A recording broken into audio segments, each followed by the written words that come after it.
نحمده ونصلي على رسوله الكريم اما بعد فاعوذ بالله من الشيطان الرجيم بسم الله الرحمن الرحيم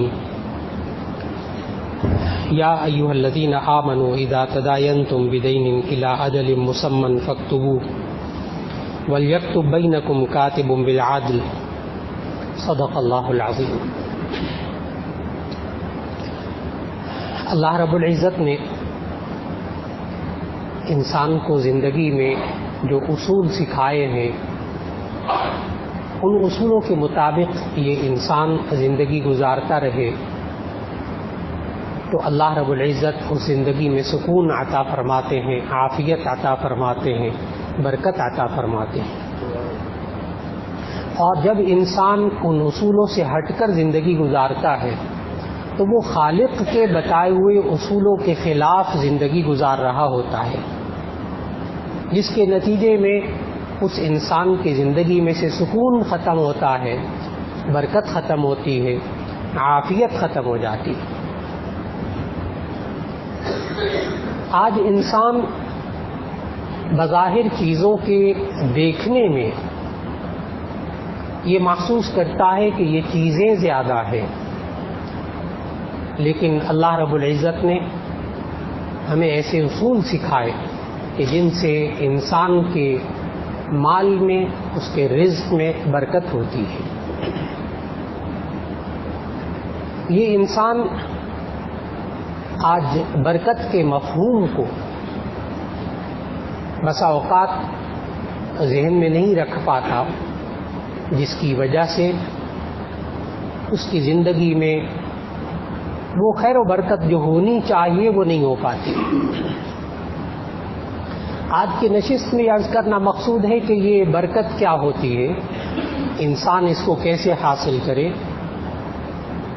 اور کیا برکت کا یہ مفہوم لیا جائے گا کہ اللہ تعالیٰ اس مال میں اضافہ کر دیتا ہے، اس رزق میں اضافہ کر دیتا ہے، یا جو نعمتیں ہوتی ہیں اس میں کیا اضافہ ہو جاتا ہے، ان کے اثرات میں فرق پڑتا ہے۔ نبی صلی اللہ علیہ وسلم نے ہمیں برکت حاصل کرنے کے مختلف طریقے بتائے۔ ایک آسان سا طریقہ جو آپ حضرات کے ذہنوں میں ہے کہ جب بھی کوئی نیک کام کیا جائے تو اس کے شروع میں بسم اللہ پڑھ دی جائے۔ ایک بہت آسان سی بات ہے، سب کو معلوم۔ نیک کام کیا؟ جو اللہ اور اس کے رسول صلی اللہ علیہ وسلم کے حکم کے مطابق وہ نیک کام ہے، وہ اچھا کام ہے۔ کھانا کھانا ہے، پانی پینا ہے، سبق پڑھنا ہے، آپ دفتر کا کوئی کام کرنے لگے ہیں، جائز کام ہے، آپ بسم اللہ پڑھتے ہیں۔ آپ کاروبار کرتے ہیں، اس میں آپ آغاز کرتے ہیں، کوئی چیز دینے لگتے ہیں، کوئی پیسے گننے لگتے ہیں، سب جائز کام، لیکن آپ بسم اللہ پڑھتے ہیں تو نبی صلی اللہ علیہ وسلم نے ارشاد فرمایا ایک اصول کے طور پر کہ کوئی شخص اگر نیک کام کرے وَلَمْ يَذْكُرِ اسْمَ اللَّهِ اور اس پر اللہ کا نام نہ لے فَهُوَ أَقْطَعُ وَأَبْتَرُ تو وہ کام ناقص ہوتا ہے اور ناتمام رہتا ہے۔ کل امر ذی بال، ہر وہ کام جو ذی وقار ہو اس کو بسم اللہ سے نہ شروع کیا جائے تو وہ ناقص اور ناتمام رہتا ہے۔ انسان اپنے کاموں کو مکمل کرنا چاہتا ہے، اس میں ایک برکت کا طریقہ یہ ہے کہ یہ انسان بسم اللہ پڑھے۔ کیا بسم اللہ پڑھنے سے انسان اگر کھانے کے اوپر بسم اللہ پڑھتا ہے، کھانے سے پہلے پڑھتا ہے، کیا وہ 1 پلیٹ 2 پلیٹ ہو جاتی ہیں؟ کیا وہ 1 روٹی 2 روٹیاں ہو جاتی ہیں؟ لوگ سوال کرتے ہیں برکت میں۔ اس کا جواب ذہن میں رکھنا چاہیے کہ محدثین نے یہاں دونوں باتیں لکھی۔ ایک بات تو یہ لکھی کہ جب انسان بسم اللہ پڑھ کر کھانا کھاتا ہے تو اللہ تعالیٰ اس میں خیر عطا فرماتا ہے، وہی کھانا انسان کے لیے ہضم ہو جاتا ہے، کسی بیماری کا سبب نہیں بنتا۔ وہی کھانا انسان کے لیے اچھائی کا باعث بن جاتا ہے، خیر کا باعث بن جاتا ہے، وہی کھانا دوسرے کو کھلاتے ہیں بسم اللہ پڑھ کر، اس سے محبت پیدا ہو جاتی ہے، الفت پیدا ہو جاتی ہے، دلی تعلق پیدا ہو جاتا ہے۔ یہی انسان بسم اللہ پڑھ کر کھانا کھائے تو نبی صلی اللہ علیہ وسلم نے یہاں تک سمجھایا کہ یہ انسان واقعی اس کے کھانے میں اضافہ ہو جاتا ہے۔ نبی صلی اللہ علیہ وسلم کے سامنے سے کئی واقعات ہوئے جو صحائح ستہ میں ہیں۔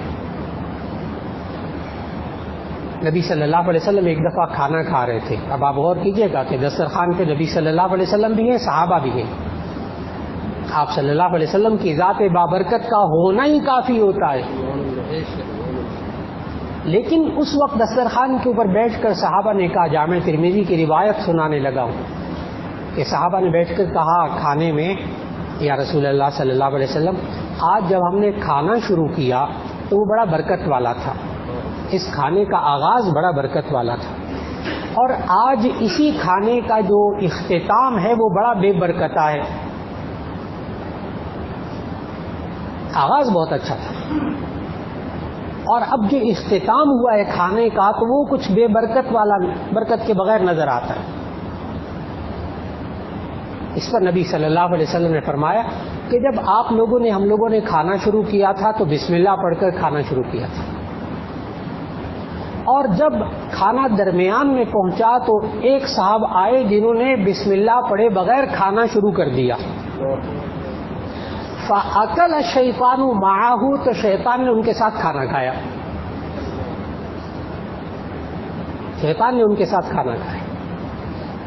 معلوم ہوا کہ اللہ رب العزت جو کہ مال کا خالق ہے، اس پر جب اللہ کا نام لیا جائے تو ایسی صورت میں کس طرح اس کے اندر خیر و برکت آتی ہے۔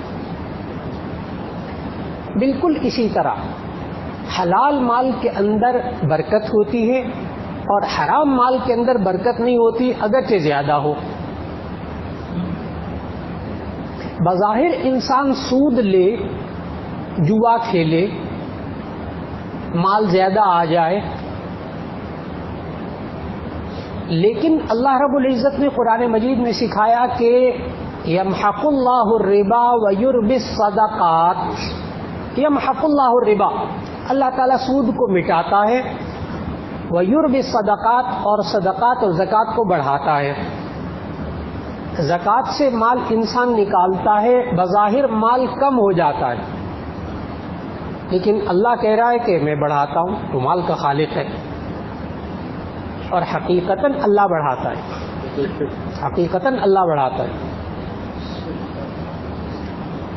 سود کا مال اگرچہ زیادہ نظر آ رہا ہو لیکن اس میں بے برکتی ہوتی ہے، اس کے مال کے اندر بظاہر وہ اس انسان کو بہت زیادہ نظر آئے گا، لیکن مال کا خالق کہہ رہا ہے کہ میں اس کو مٹا کے رکھتا ہوں، اس میں وہ مال میں کمی کرتا ہے، اس کے اثرات میں کمی کرتا ہے، اسی مال کے اندر سے سکون اٹھ جاتا ہے، اسی مال کے اندر سے بے چینی اللہ پیدا کر کے دکھا دیتا ہے۔ ہوتا بہت ہے، سب کچھ ہوتا ہے، لیکن نیند نہیں آتی اس بندے کو، سکون نہیں ملتا، بچوں کی طرف سے سکون نہیں ملتا۔ حرام مال انسان کے اندر جا کر کس طرح اثر کرتا ہے، اللہ تعالیٰ نے قرآن مجید میں فرمایا کہ وہ لوگ کہ جو یتیموں کا مال کھاتے ہیں، الذین یاکلون اموال الیتامی ظلما انما یاکلون فی بطونہم نارا، جو یتیموں کا مال ناحق کھاتے ہیں وہ اپنے پیٹوں میں جہنم کی آگ بھرتے ہیں۔ آج ہمارے معاشرے کے اندر اگر کسی کا انتقال ہوتا ہے، خاص طور پر نوجوانی کی زندگی میں 30 سال 35 سال 40 سال 45 سال کی عمر میں چھوٹے چھوٹے بچے ہوتے ہیں، بیوہ ہوتی ہے،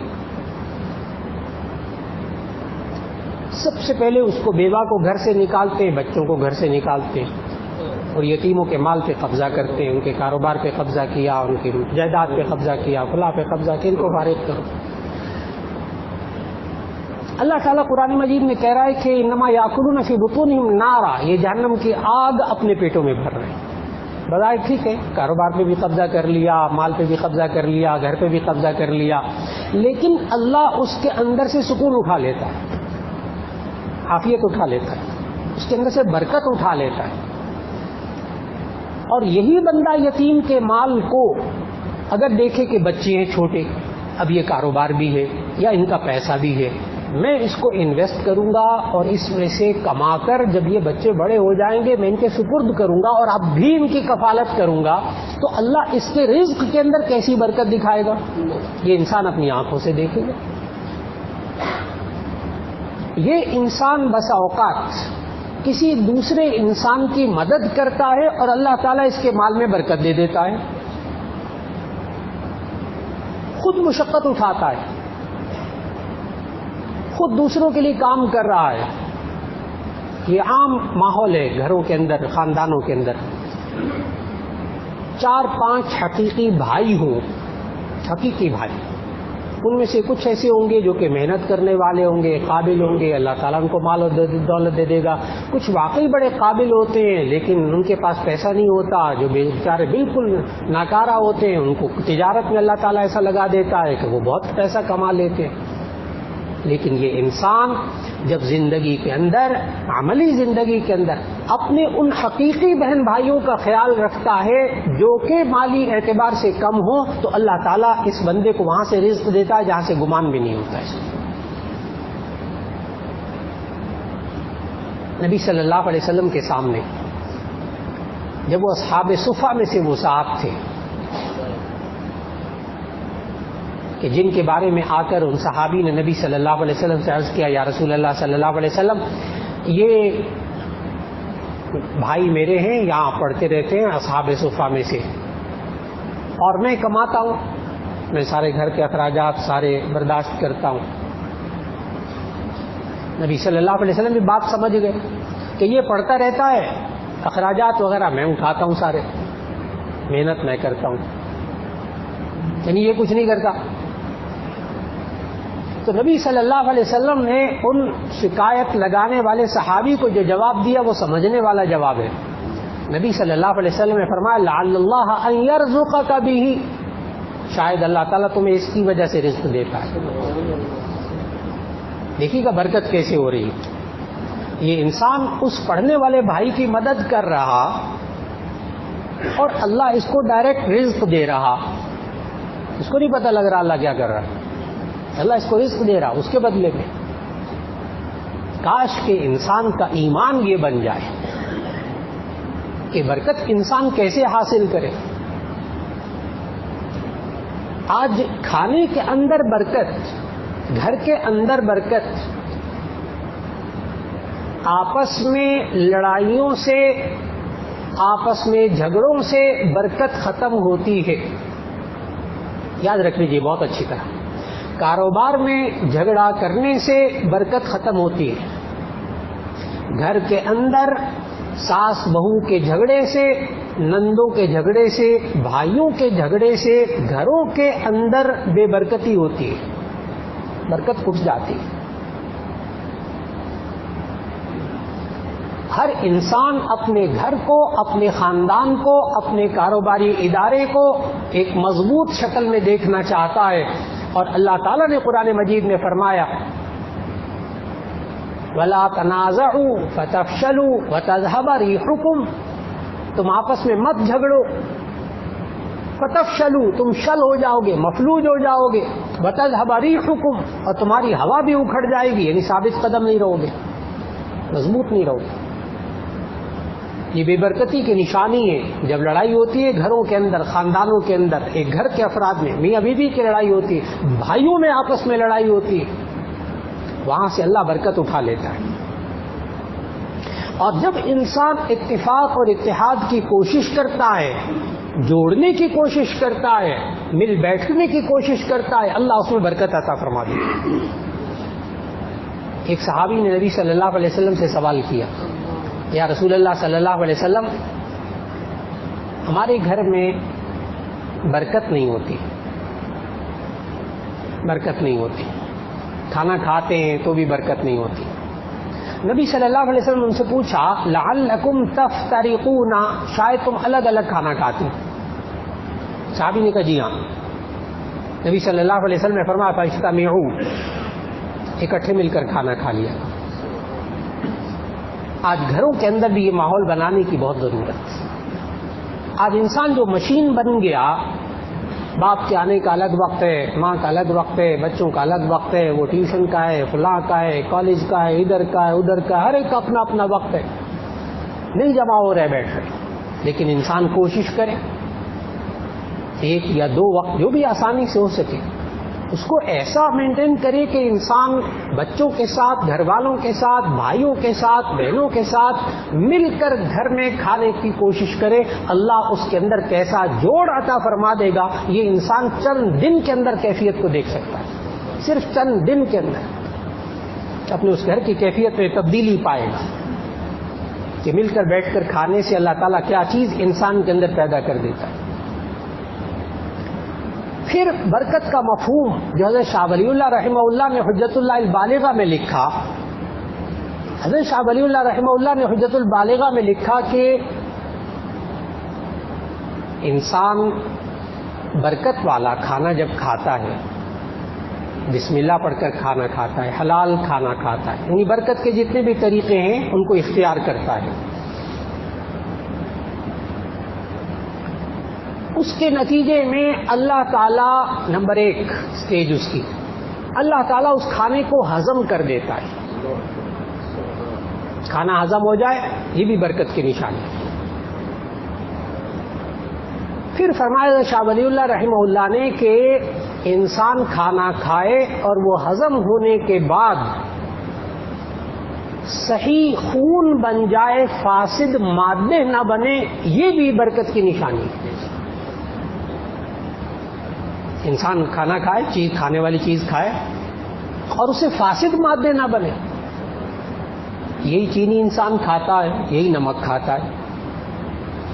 کوئی چینی کھاتا ہے اس کے فاسد مادے بنتے ہیں، اس سے شوگر ہائی ہوتی ہے، جان کے لالے پڑ جاتے. یہ نمک کھاتا ہے، نمک میں کوئی مشکل چیزوں کے نام ہی نہیں لے رہا، ایسے جو مسائل گھروں کے ہیں نمک کھاتا ہے، اللہ کی نعمت ہے. لیکن ایک وقت ایسا آتا ہے کہ یہی نمک کھاتا ہے، یہی نمک والا کھانا کھاتا ہے اور اس کا بی پی ایسا شوٹ کرتا ہے کہ ڈاکٹر ذات منع کر دیتے ہیں کہ زہر ہے آپ کے لیے نمک.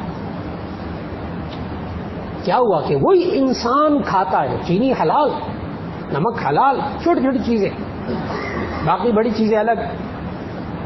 وہی انسان کے لیے فاسد مادے پیدا کر رہی ہیں، بے برکتی کے نشان. اور یہی انسان چیزیں کھائے اور اس کو ہضم ہو جائے، اور نمبر دو اس سے فاسد مادے نہ بنے.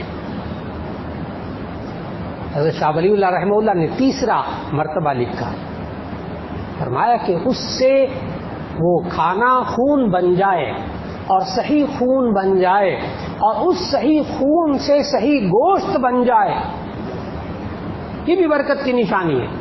فرمایا اگر اس سے رسولیاں، غدود بن جائیں،